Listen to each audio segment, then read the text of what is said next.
Nihilism is the belief that nothing means anything.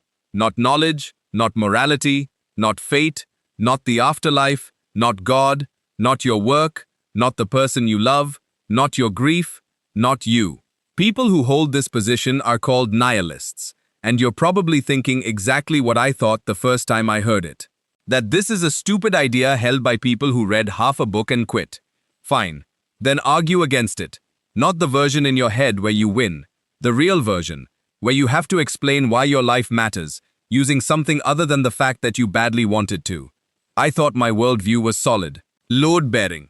I spent 2 weeks with this idea, and found out it was drywall. Before we go further, a warning.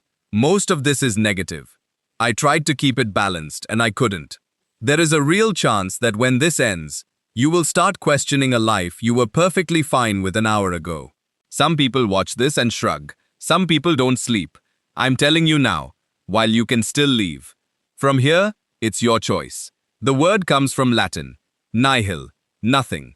It entered philosophy as an insult, a label you threw at someone whose ideas you found dangerous.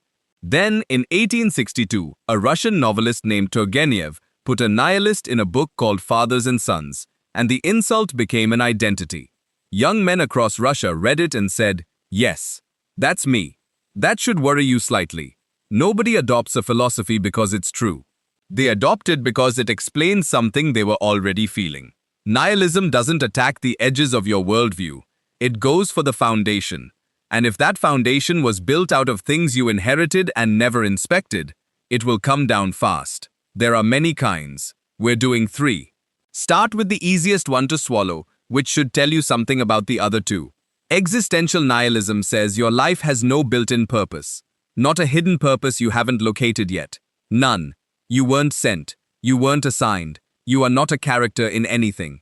You already suspect this. It's why you work so hard at meaning. Nobody defends a thing they're certain of. David Hume wrote an essay on suicide that he refused to publish while he was alive, because he knew what was in it. His line has survived 250 years for a reason.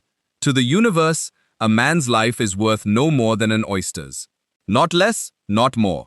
The comparison simply doesn't register. You can make yourself as large as you want. Build a company. Raise children. Carve your name into something. The universe does not update. It ran before you, it runs now, it will run after. And at no point does the arithmetic change. We don't know how far it goes. We don't know how it started, or whether started is even a word that applies. We have a handful of hollow evidence that we built ourselves, and we treat it as bedrock because we made it. And here's the part nobody admits. We don't search for reasons because we're curious. We search because we refuse to be small. Second one, epistemological nihilism. This is where we come for your knowledge. The claim, knowledge doesn't really exist, and if it does, it's beyond what a human nervous system can hold.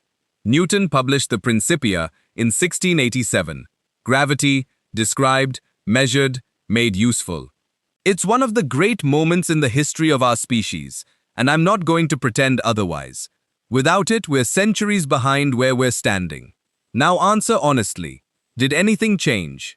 For us, everything. For the universe, nothing. Gravity was doing its job for billions of years before a man in England noticed. He didn't create it. He described a thing that was already crushing stars while our ancestors were still in trees. So here's the question. Do you think gravity was the big one? The universe kept its hardest secret on the surface, and everything under it is easier? Or is it more likely that we found the one that was impossible to miss, because things fall on our heads? 13.8 billion years to build this. Our species has been here for about 300,000 of them. We've been writing for 5,000. Doing actual science for 400. 400 out of 13.8 billion. Put those 2 numbers next to each other, and the second one disappears, and we call the result knowledge. We put it in books and give each other titles for it. Nihilism doesn't say your knowledge is wrong. That would be a compliment. It says it's too small to be rated. Third, moral nihilism. And this is the one that follows you home. Morality. Good and bad. The thing your entire society is balanced on.